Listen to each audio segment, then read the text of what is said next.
بسم اللہ الرحمن الرحیم۔ حضرت ایوب علیہ السلام کا قصہ پارٹ 2۔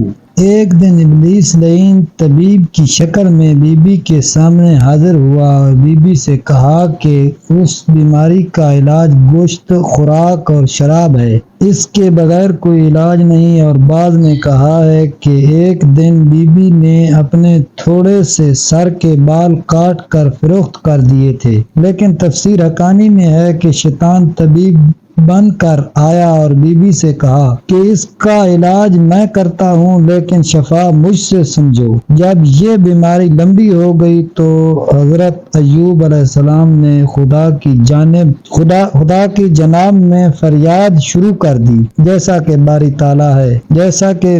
باری تعالیٰ ہے۔ یاد کرو ہمارے بندے ایوب کا ذکر، جب کہ اس نے اپنے رب کو پکارا کہ مجھے شیطان نے رنج اور دکھ پہنچایا ہے۔ حضرت ایوب علیہ السلام کو جب شیطان کی طرف سے خبریں پہنچتی تو اس وقت انہوں نے خدا سے فریاد کی۔ اس سے پہلے ان کی اتنی شدت کی بیماری دراز گزاری تھی، فریاد تک نہ کی تھی۔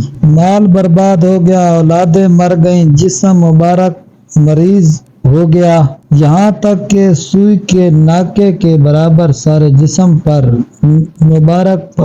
مبارک میں ایسی جگہ نہ تھی جہاں بیماری نہ ہو، صرف دل اور زبان سلامت تھے۔ پھر فقیری اور مفلسی کا یہ حال تھا کہ وقت کا کھانا پاس نہ تھا، اور اسی حال میں کوئی ایسا نہ تھا کہ جو خبر گیری کرتا، سوائے ایک نیک بخت بیوی صاحبہ کے، جن کے دل میں خوف خدا تھا اور اپنے شوہر کی محبت تھی، اور لوگوں کا کام کاج کر کے اپنا اور اپنے شوہر کا پیٹ پالتی اور صدقہ بھی دیتی رہیں، حالانکہ پہلے ان سے زیادہ مالدار دوسرا کوئی نہ تھا، اولاد بھی تابعدار، اور دنیا کی ہر راحت موجود تھی۔ اب ہر چیز چھین گئی ہے، شہر سے باہر کوڑا کرکٹ کی جگہ لا بٹھایا۔ اسی حالت میں کئی سال گزر گئے، اپنوں اور غیروں نے منہ پھیر لیا، حتیٰ کہ خیریت پوچھنے والا کوئی نہ تھا۔ صرف آپ کی وہی نیک بیوی صاحبہ تھیں جو ہر وقت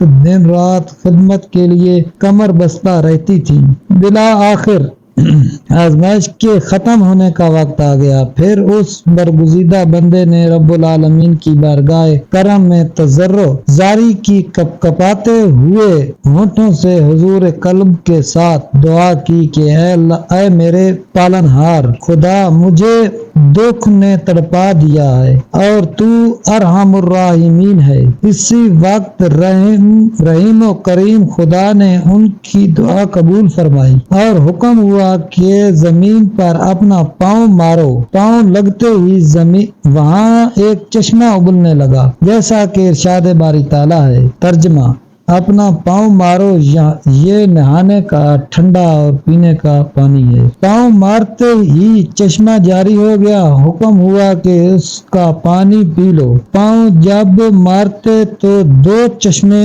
جاری ہوئے، ایک نہانے کے واسطے، دوسرا پینے کے واسطے۔ نہانے سے بدن کی اوپر کی بیماری چلی گئی اور پینے سے اندرونی بیماری سب کی سب جاتی رہی۔ ظاہری اور باطنی عافیت اور کامل تندرستی حاصل ہو گئی۔ اگر آپ کو ہماری ویڈیو اچھی لگی ہے تو کائنڈلی سبسکرائب کریں، لائک کریں، شیئر کریں۔ ملتے ہیں ایک اور نیکسٹ ویڈیو کے ساتھ، تب تک کے لیے اللہ حافظ۔